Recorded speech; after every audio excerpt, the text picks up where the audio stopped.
The title of the sermon this morning is The Fifth Commandment. The Fifth Commandment. This is in our sermon series on the 10 Commandments, and this is week 7. And I want to start off just by making a statement.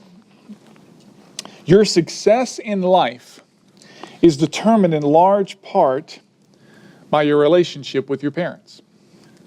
Your success in life is determined in large part by your relationship with your parents. If you grow up with a healthy relationship with your parents, honoring your parents, listening to their counsel, respecting their authority, then you're much more likely to grow up happy, healthy, and prosperous.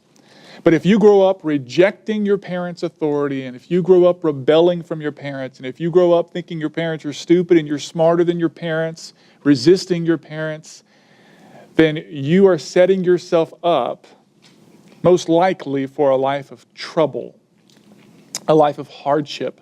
And I'm talking about a lot more hardship than is necessary for you. And so this is why this commandment is so important.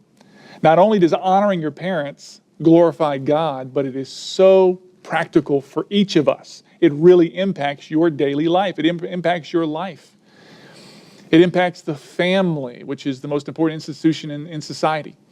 And so kids need to know that they're supposed to honor their parents. Parents, you need to know that you're supposed to honor your parents. And you need to know how to teach your kids what it means to honor their parents. In fact, one of the most important things that you can do to teach your kids, as far as discipling them and helping them grow in Christ, is to teach them how to honor their parents, what it means to honor their parents, because that will set them up for so much success in life if they learn how to honor their parents. They really embrace that. So that's what we're talking about this morning. This commandment in Exodus chapter 20, verse 12, is so important and so rich that we're going to spend 2 weeks on it. This morning, we're going to answer one question. What does it mean, or how do I honor my parents? What does that look like, practically speaking? How do I honor my parents? Next week, we're going to answer 2 more questions related to this commandment.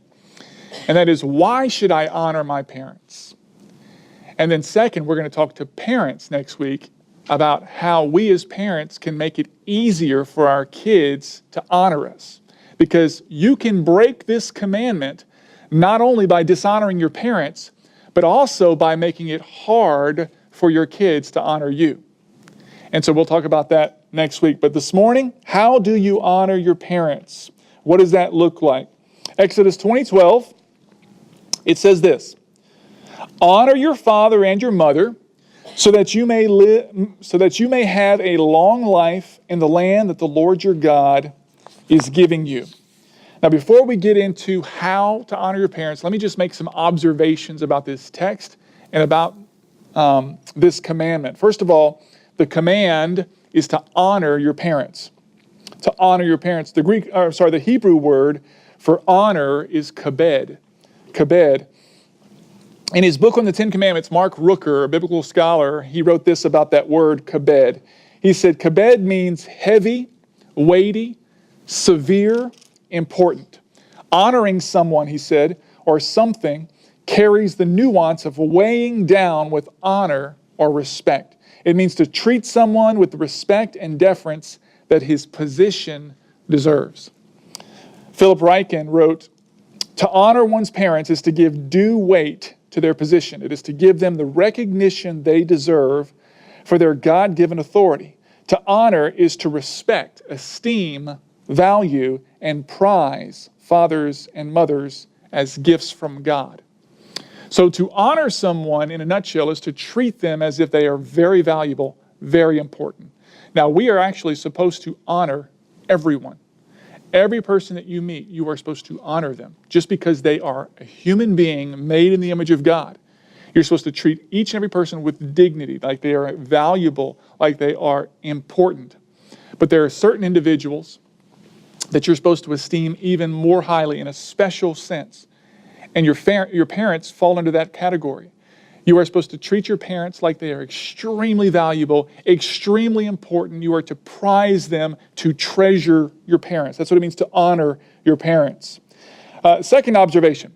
fathers, I want you to notice, fathers are mentioned first.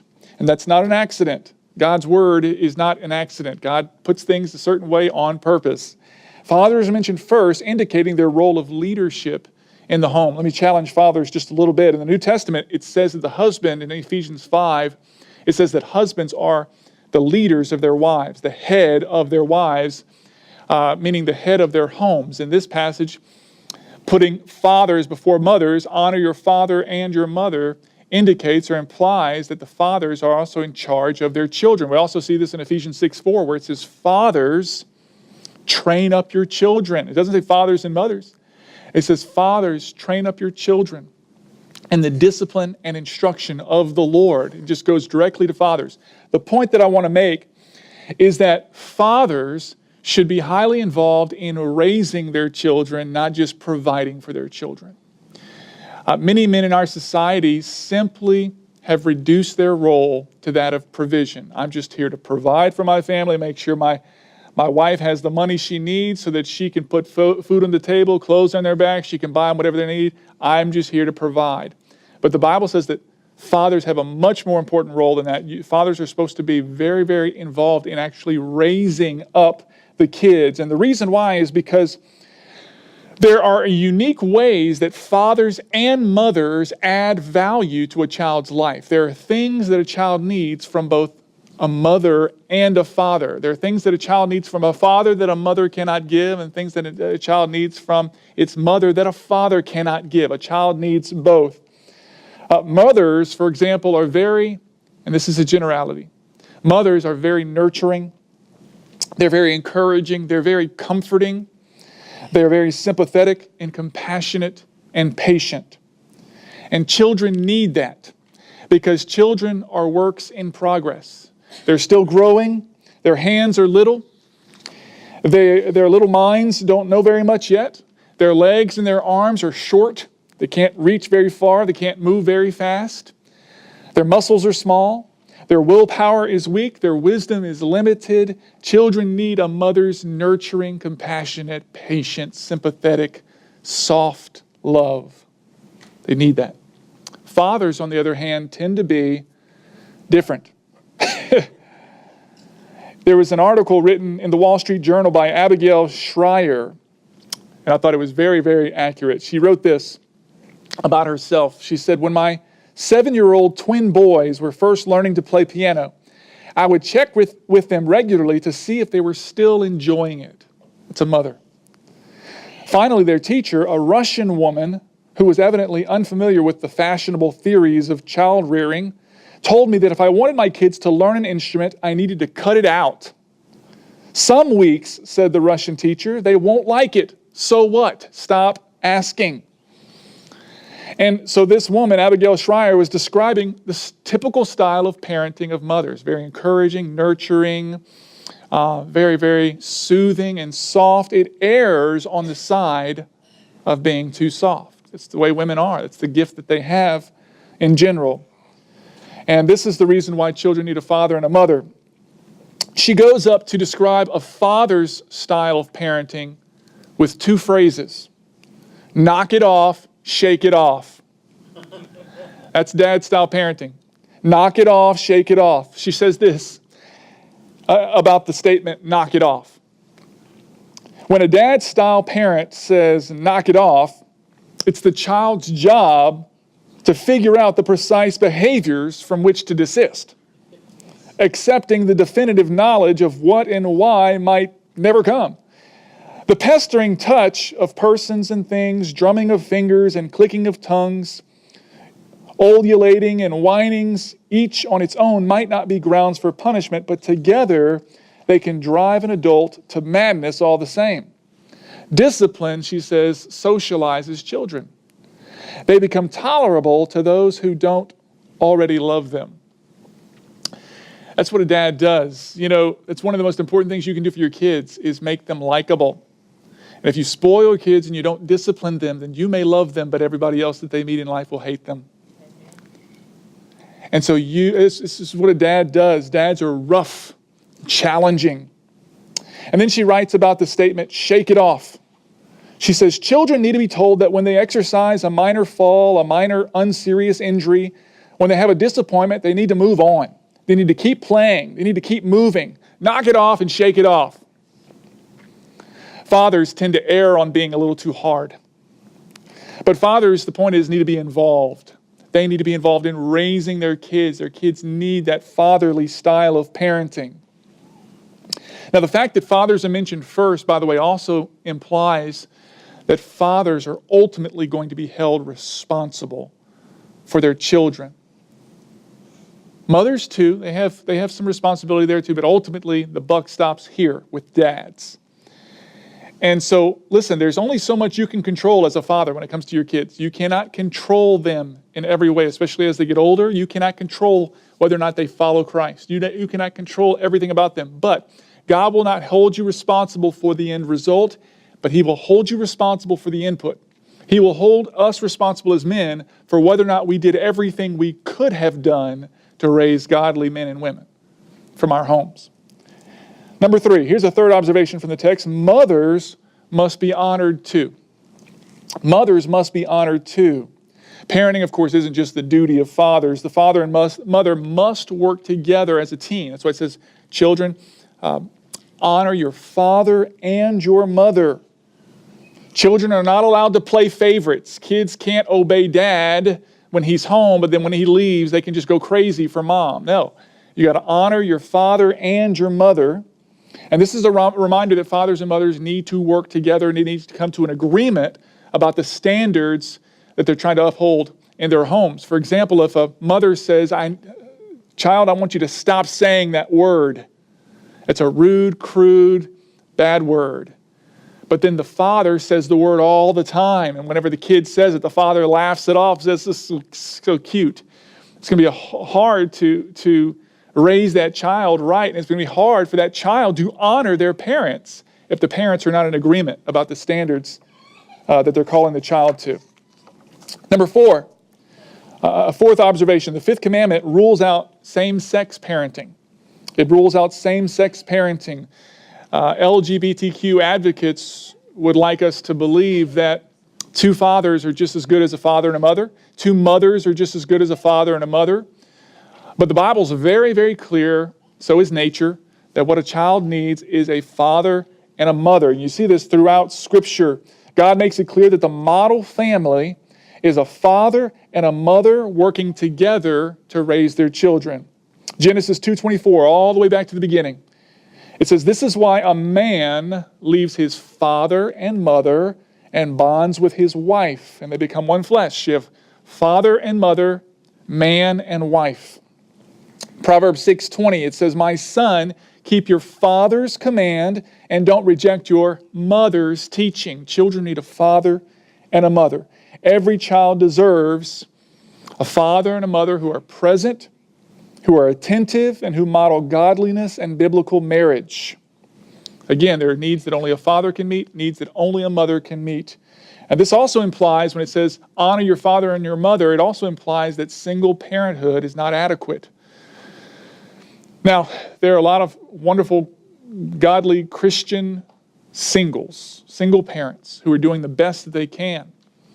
But it must be stated that you need to, those of you who are married with children, you need to protect your marriage as much as possible, because your children are far better off with a mother and a father who love each other and who are both working together to raise the children. And the world would have you believe that that's not the case, that a kid doesn't need a traditional family. Simply not the truth. There's so much research out there that shows kids need a married mom and dad. That's what they need. The best environment is for a child to live with a father and mother who are in a committed Christian marriage. Number 5, the fifth observation, is that this is the first of the social commandments. If you remember, this is the first of the social commandments. If you remember, the 10 commandments are often broken up into 2 tables. Commandments 1 through 4 are the first table, and those commandments have to do with, anybody know? Your relationship with God. They're spiritual. They have to do with your relationship with God. They teach us how to love God. Remember, all the 10 commandments are about love. It's about loving God and loving others. That's the summary of the 10 commandments. The first 4 are about how to love God. The second 6, that's the second table. Numbers 5 through 10, those are about how to love your neighbor.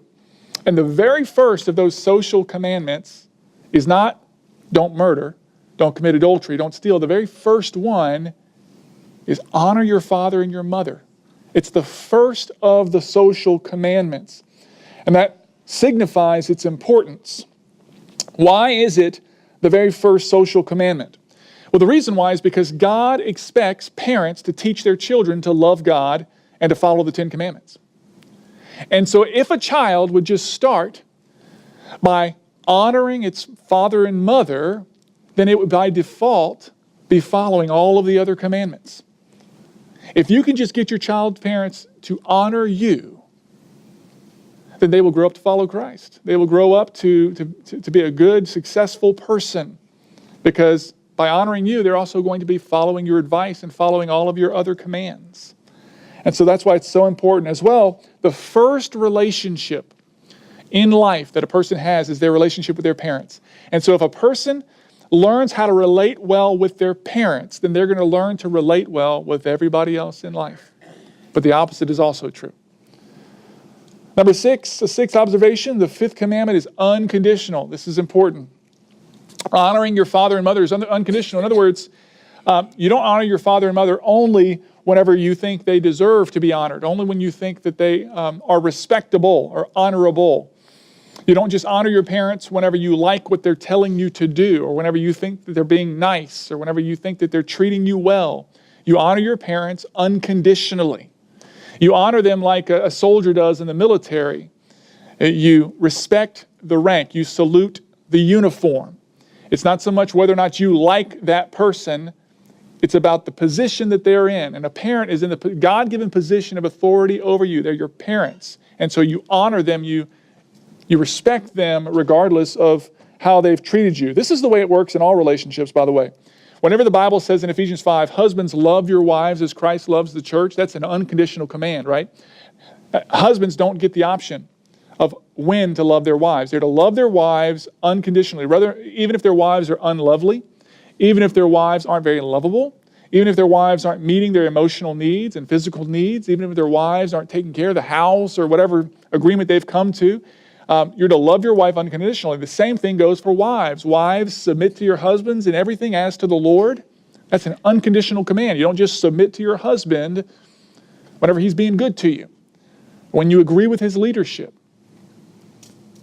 When he's a good provider, you submit to your husband unconditionally, and that's what kids do. Kids, you submit to your parents. You honor your parents unconditionally. Honor them because they're your parents, not because of their behavior. Number 7, a seventh observation, the fifth commandment has no age limit. It has no age limit. At what age do you stop honoring your parents? Never. Pastor Mark Driscoll had a wonderful quote. He said, "You are a child for a little while, but you are someone's child forever." You're a child for a little while, but you're someone's child forever. And so the way that you honor your parents, what that looks like, changes over time as you grow older. We'll talk about that in just a minute. But the commandment to honor your parents never subsides. It never goes away. You never outgrow it. And finally, the eighth observation is that the fifth commandment is taken by God very, very seriously. This is a very, very serious command to the Lord. I want you to notice the original penalties that were doled out for those who broke the fifth commandment. Exodus 21:17 says, "Whoever curses his father or mother must be put to death." Deuteronomy 27:16, "The one who dishonors his father or mother is cursed." Deuteronomy 21:18 through 21, it says, "If a man has a stubborn and rebellious son who does not obey his father or mother and doesn't listen to them even after they discipline him, his father and mother are to take hold of him and bring him to the elders of the city, to the gate of his hometown. They will say to the elders of this city, 'This son of ours is stubborn and rebellious. He doesn't obey us. He's a glutton and a drunkard.' Then all the men of his city will stone him to death. You must purge the evil from you. And all Israel will hear and be afraid." The idea was that if you've got young men or young women who are rebellious to their parents, if they do not respect the authority of their parents, they're not going to respect the authority of anybody. and it's going to corrupt and pollute society. And we see that in America today, don't we? All right. How do you honor your parents? Let me help you get practical. What does it mean to honor your parents? Kids, y'all listen up, and that includes all of us. Number one, obey them. Number one is obey them. Obey your parents. Colossians 3:20 says, children, obey your parents in everything, for this pleases the Lord. Ephesians 6:1, children, obey your parents in the Lord, because this is right. Thomas Watson, the great Puritan preacher, said, a child should be the parent's echo. When the father speaks, the child should echo back obedience. What is proper obedience? What does real, godly, God-honoring obedience look like? Well, first of all, obedience must be immediate. Obedience must be immediate. Delayed obedience is disobedience. And so when your parents tell you to do something, you don't wait till they count to 3. When your parents tell you to do something, you hop up immediately. And I've told you that story about how I noticed that time. It just dawned on me one day. In my family, whenever the phone rings in the house, my children stop what they're doing. They jump up and they run to the phone to see the caller ID, see who's calling. They just like to get excited when we get a phone call. And one day it dawned on me, I said, you know what? That's what obedience is supposed to look like. Right when your parents give you an order, you're to stop what you're doing, jump up, and sprint into action to obey them. That's godly obedience. As well, proper obedience must be respectful. Whenever you obey your parents, you do it with a good attitude. You don't complain or argue. Whenever your parents give you an order, you obey with a good attitude. When should you obey your parents? You obey your parents whenever they give you a direct order. You can tell the difference between a suggestion and a command. When your parents give you a direct order, you must obey. As well, you obey your parents even when you don't want to. You obey your parents even if they tell you to do something that you don't like. For example, let's say your parents say, clean your room. You don't want to clean your room. Doesn't matter. You obey your parents. Your parents tell you to go to bed. You don't want to go to bed. You want to stay up. Doesn't matter. You obey your parents even when you don't want to. As well, when should you obey your parents? You obey with them even when you disagree. Even when your parents tell you to do something that you disagree with. For example, if your dad tells you to go wash the car, and your dad tells you, as many fathers do, how to wash the car. He tells you to wash the car in a certain way. And you're much smarter than your dad, and so you're thinking, man, I could have, there's a much better way to do this, Dad. It doesn't matter. If you disagree with your dad, you obey his orders. You wash the car just like he told you to wash the car. That's proper obedience. As well, you must obey your parents as long as your parents do not command you to disobey God.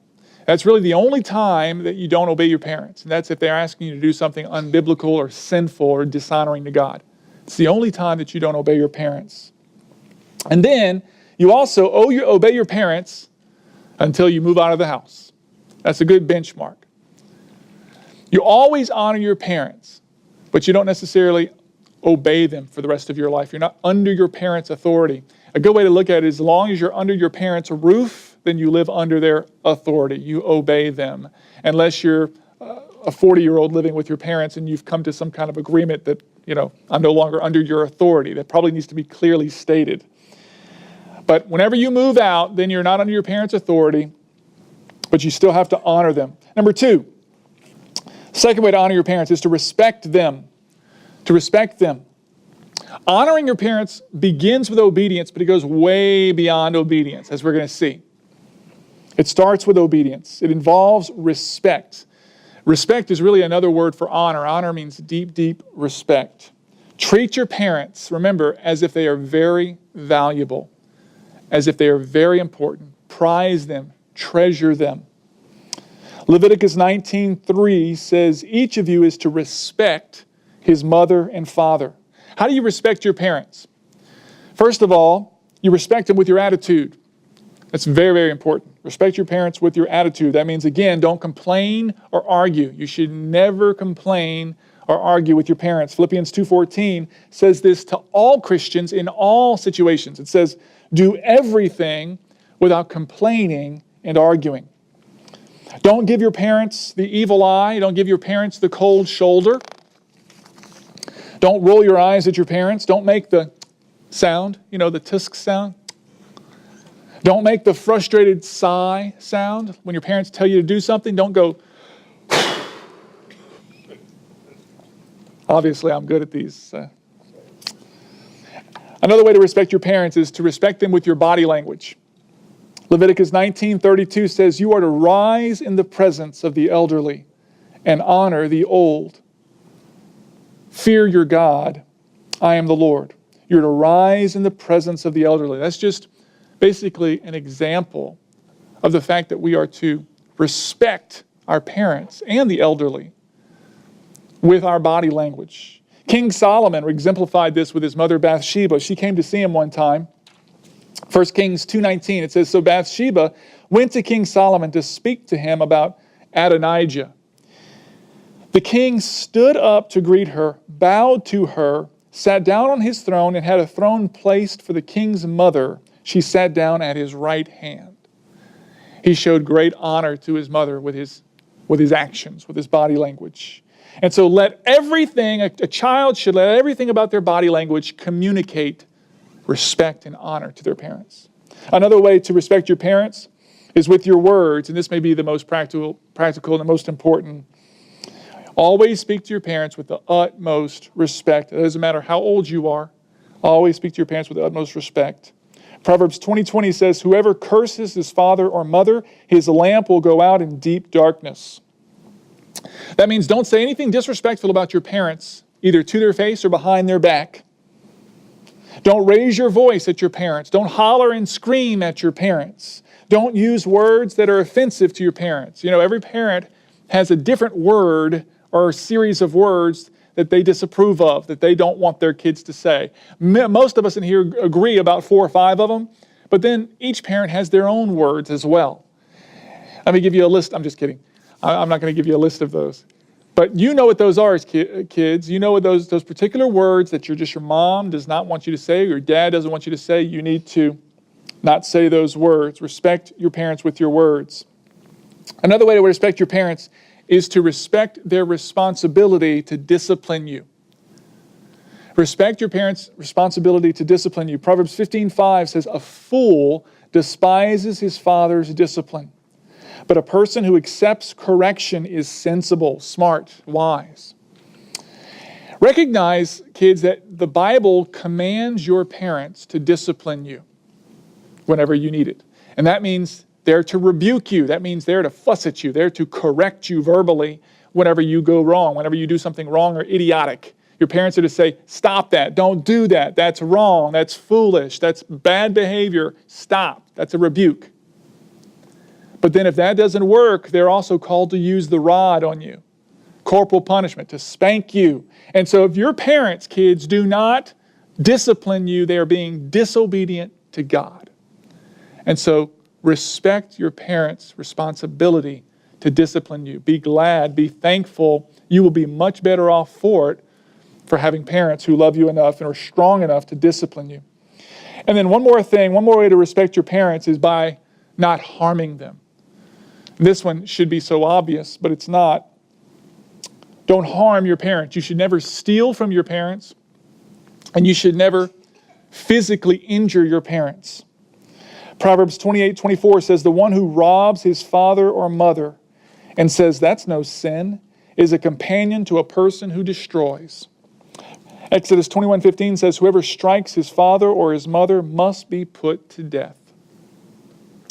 Number 3, third way to honor your parents, strive to please them. Strive to please them. Whether you're a kid or an adult, you should strive to please your parents. You should strive to make them proud. Don't do things that would upset them. Don't do things that would make them worry about you, staying up all night concerned about you. Don't disappoint them. Now, sometimes you have to, because you're called to honor God before you're called to honor your parents. And you're called to honor your spouse before you're called to honor your parents. But other than that, do your very best to please your parents. Look at Proverbs 10:1.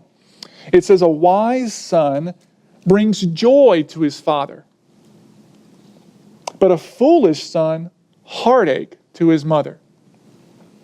Strive to bring your parents joy. Leviticus 19:3 says, ye shall fear, this is in the King James Version, ye shall fear every man his mother and his father. The Bible says to actually fear your father and your mother. Now, what does that mean, to fear your parents? Phil Johnson explains this well. He says, there is a proper fear of parents, not a craven fear, but an awe and admiration, a healthy respect whereby, listen to this, a healthy respect whereby we fear their displeasure. It is deeply caring about pleasing them. We tremble at the thought of dishonoring them. So that's what it means to fear your parents. You tremble at the thought of displeasing them and disappointing them. You should strive to please your parents. We should care about what our parents think. We should not have the attitude of, well, it's my life, I can do whatever I want. I don't care what she thinks about it. I don't care what my dad says about it. We shouldn't have that attitude with our parents. With other people, sometimes that's appropriate. But with your parents, you should deeply care about what your parents think and how you make your parents feel with your actions and with your words and with your behavior. I have a friend who got saved as an adult, and this has probably been about 20 years ago that he got saved. And he's actually Scott, you know him, he's a history professor at UL Lafayette. And he grew up Roman Catholic, and then he got saved and became a Baptist. And to this day, he still hasn't told his mom and dad. His mom and dad are real old, they're still alive, but to this day, he still hasn't told his mom and dad that he's no longer Roman Catholic. Still hadn't told them that he has defected from the faith. Now, I don't necessarily agree with that. I never told him, that's a good idea. I don't necessarily agree with that. That's between him and the Lord. But I appreciate his attitude toward his parents, because he knows if he told his mom and dad that he left the Roman Catholic faith, it would crush him. It would crush their spirit. They would feel like failures as parents, and they would worry about his soul going to hell for eternity. And so he's chosen to respect and honor his parents by not telling them that he's no longer Roman Catholic. Now again, I don't necessarily tell you to do that, but I appreciate his attitude of honoring his parents. Here's a fourth way to honor your parents. Be honest and open with them. Be honest and open with them. Two ways that a lot of kids dishonor their parents is, number one, by lying to them, and number two, by not being open with their parents, by not letting their parents into their life to let them know really what they're feeling, really what they're thinking, really what they're doing when they're not with their parents. Many kids live double lives. Some of you did this when you were a teenager. They live a double life, and so when they're with their parents, they act one way, but when they're away from their parents, they act completely different. It's a completely different life that their parents don't know about. And that isn't right. God has given parents the responsibility of caring for you and discipling you and raising you to follow the Lord, but your parents cannot do that effectively if they don't know you. Your parents need to know what's going on with you. This, by the way, is one of the benefits of homeschooling. It's one of the benefits of family integrated church. We're all in here together. You get to know your kids better. You get to know what's going on with them. You don't have to wonder what your kids are doing in that other class. They're right here with us. And you can look over them. Now, kids, you can't give your parents the evil eye, but parents, you can give your kids the evil eye all you want. When they're misbehaving in church, you can just look over and give them the look. Erwin Lutzer tells the story of how farmers used to place duck eggs under a hen that was sitting on eggs. And the hen didn't know any better, of course. And so when the eggs hatched, the hen took care of the little ducklings just as she took care of her little baby chicks. But eventually, whenever they would take a walk and go toward the water, well, the little ducklings would sprint to the water and jump in, and then the mother hen, she would just go crazy. She would think they're dying, they're going to get killed, because little chicks don't jump in the water like that. And so Dr. Lutzer says this is the way it is with a lot of parents. A lot of parents have no idea what their kids are really doing until one day they see their kids act out in some way, and the parents are just shocked, and they're totally surprised to find out their kids have been living a whole nother life in secret. Don't do that. Honor your parents by letting them into your world. Open up to them. Tell them what you're feeling, what you're thinking, what you're struggling with, what you want. Be honest and open. Ephesians 4:25 says, therefore, putting away lying, speak the truth, each one to his neighbor, because we are members of one another. Number 5, fifth way to honor your parents, make them a priority in your life. Make them a priority in your life. This is especially true about adult children. Many people essentially abandon their parents whenever they graduate from high school. I have several friends that have done this. They graduate to high school, many times they'll move away to college, and then that's it. They're pretty much out of their parents' life. They don't call, they don't visit, they don't write, they don't answer the phone or call back, they don't celebrate birthdays or holidays with their parents or anniversaries. They don't even visit. They have much more important things to do than to hang out with their parents. That's completely dishonoring. Make your parents a priority in your life. Your parents want to enjoy you, and they want to do life with you, and they want your friendship as you get older and as they get older. They want your companionship, and they want to share life with you, and they want to be involved in your life.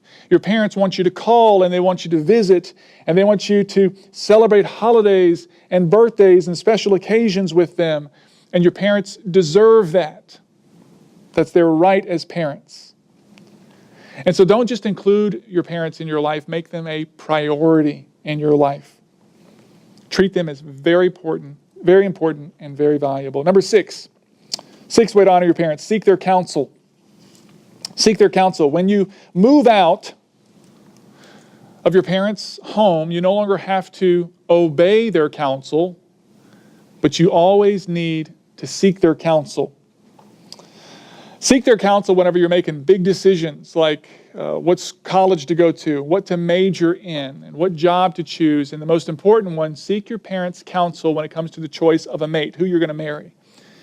And I think there are 2 big reasons, kids, why you need to seek not only your parents' counsel, but get your parents' blessing in your choice of a mate. 2 big reasons. The first one is that your parents are much smarter than you. Your parents have seen so much. They have so much experience, so much perspective. And so your parents love you so much. And so if your parents are strongly against the person that you want to marry, then that should send up huge, big, bright red flags for you.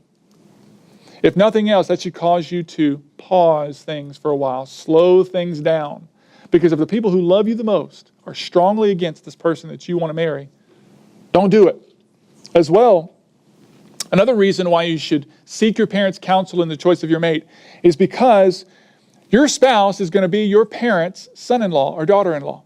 And it's going to be your spouse is going to be the father or the mother of your parents' grandchildren. In other words, your choice of a spouse is going to heavily impact your parents, big time. They deserve some input into this decision. And so seek your parents' blessing. This is one of the things that Lydia and I did right. Lydia and I didn't begin dating without both of our parents' permission. And then we didn't get engaged without both of our parents' permission. And then we did something different at our wedding. You know, Lydia, she really likes to go think outside of the box. So we didn't have bridesmaids and groomsmen because we wanted to honor our parents. And so what we did was, behind me, there were 2 chairs for my mom and dad. As I stood up there was a chair for my mom and dad, and then behind Lydia, there was a chair for her mom and dad. And the picture that we were trying to paint was that this was not only the joining of a man and a woman, but it was the joining of 2 families. And it was also the proud adoption of Lydia into my family. And it was the proud adoption of me into Lydia's family. And we wanted to just honor our parents that way. And so seek your parents' counsel. Number 7, let them enjoy their grandchildren. This is another way to honor your parents. Let them enjoy their grandchildren. Proverbs 17:6 says, grandchildren are the crown of the elderly, and the pride of children is their fathers. I've seen adult children who keep their kids away from the grandparents. And that's just heartbreaking. That's so sinful, so dishonoring. Family is one of the greatest blessings in life. Marriage, children, grandchildren's best stuff of life. And so whenever you withhold your kids from grandparents, it's one of the most heinous crimes that you can commit. Not only is it cruel, by the way, to grandparents, but it's cruel to the grandkids. Grandparents are such a blessing to grandkids. Such a blessing. I love to send my kids over to my parents' house. Just love it. Not because I'm trying to get rid of the kids, but I just love it because I know how much my kids bless my parents, and I also know how much my parents bless my kids. And so we go just about every Sunday afternoon. We go as a family and spend the afternoon at my parents' house. And because I like to spend time with my parents, but my parents like to spend time with the kids, and my kids like to spend time with them. And so I bless my parents in that way. Also, every Thursday, we send some of our kids, every Thursday afternoon, we send some of our kids to my parents' house. And my mom gives the girls sewing lessons, and my dad gives the boys woodworking lessons. And Lydia cannot teach the girls sewing lessons. I cannot teach the boys woodworking lessons. I can teach them to prepare a sermon, which they're not interested in at this point. So my dad can teach them all kind of cool stuff that I can't teach them. But what's also wonderful is that my parents believe the same thing that I do. I believe the same thing they do about Jesus. And so when I send my kids to my parents, they are reinforcing everything that I'm teaching them about God and about life. And so kids, that's a reminder. Don't just marry a spouse. Marry their parents. In other words, whenever you're looking for a spouse, be very picky about that person's parents. You know, there was a girl who was very, very interested in me, chasing me before Lydia and I got together. Lydia knows this girl, doesn't really like the subject of this girl. She was really chasing me. And as I was getting to know this girl, we're getting closer to starting a relationship. I found out about her parents. I said, tell me about your parents. And she told me simply that her parents were not in church. And that was enough for me to break off the relationship. Because I knew that's going to be my in-laws. That's going to be my kids' grandparents. It's people who don't go to church. And I did not want that from my kids. That was a wonderful, wonderful decision. So that's not always the way God will lead you, but think about it. Number 8. Eighth way to honor your parents, care for them in their old age. This may be one of the most obvious and most practical ways to honor your parents. Care for them in their old age. According to the Bible, it's the responsibility of kids and grandkids to care for the elderly. It's not the responsibility of the government nor the church. The government and the church are there to provide a safety net for the elderly who do not have family to care for them. Elderly people who have family to care for them but who are not caring for them, those people are in sin and are to be disciplined by the church. In some countries, it's illegal for you to not take care of your parents in their old age. Now, this is no longer a universal value in society. It used to be. Everybody just knew you take care of your parents whenever they get old. 50% of Americans believe that it's not the responsibility of the children to take care of their parents. 50%. Philosopher Jane English said that, what do grown children owe their parents? I will contend that the answer is nothing. We have learned mutuality. We have learned that the responsibility of the parents should earn the friendship of their children, and parents who do not earn the friendship of their children deserve no mutuality. Pastor Erwin Lutzer, he was in a nursing home one time and he had a conversation with the director, and he said, how many of the residents have relatives or friends that visit with some degree of regularity? And the director said, only 30%. 70% of the people in the nursing home have nobody coming to see them. They're just alone. Kids, grandkids have just abandoned them, forgotten about them. The Bible says in 1 Timothy 5, verses 3 through 4, and then verse 8 and 16, it says, support widows who are genuinely in need. This is talking to Pastor Timothy. He's saying the church needs to support those widows who are genuinely in need. But if any widow has children or grandchildren, let them learn to practice godliness toward their own family first and to repay their parents, for this pleases God.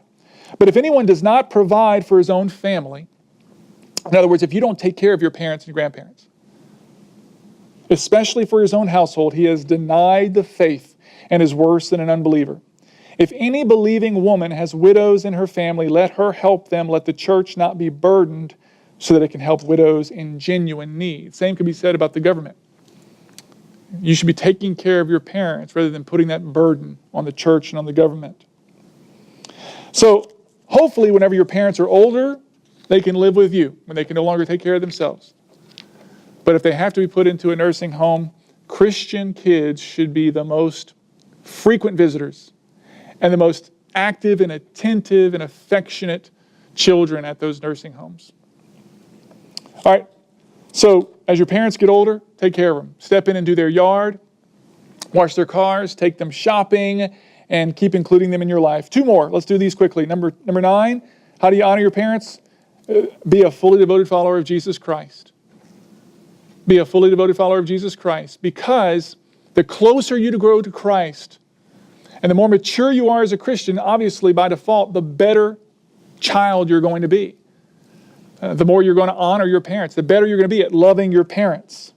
As well, if you're a devoted follower of Christ, then your parents have the peace of knowing that you're going to heaven and that you're going to train up their grandchildren to fear the Lord. And so godly grandparents, what they want more than anything is for their kids to know Christ and follow Jesus. You know, I'm one of 5 boys. I have 4 big brothers. And what my parents want more than anything is for us to follow Jesus so that we can go to heaven for eternity with them. Proverbs 23:24 says, the father of a righteous son will rejoice greatly, and one who fathers a wise son will delight in him. Number 10, last way to honor your parents, treat them the way you would want to be treated. When all else fails, there's so many different scenarios that cannot be discussed in one sermon with your parents. When all else fails, if you're not sure how to treat your parents, follow the golden rule. Treat your parents the way you would want to be treated if you were in their place, if you were in their shoes. Jesus said in Matthew 7:12, therefore, whatever you want others to do for you, do also the same for them. For this is the law and the prophets. Treat your parents the way that you want to be treated whenever you're their age. So, here's what the Heidelberg Catechism says about honoring your parents. What is God's will for you in the 5th commandment? That I honor, love, and be loyal to my father and mother and all those in authority over me. That I submit myself with proper obedience to all their good teaching and discipline, and also that I be patient with their failings, for through them God chooses to rule us. So let me close with just a few questions, rhetorical questions for reflection. Does your relationship with your father and mother bring glory to God? Do you ever talk back to your parents? Do you ever hide anything from your parents? Do you ever silently curse your parents? Do you always speak well of your parents? Are you taking the time to strengthen your relationship with your parents? Are you giving your parents the care they need and the honor they deserve for their position in your life?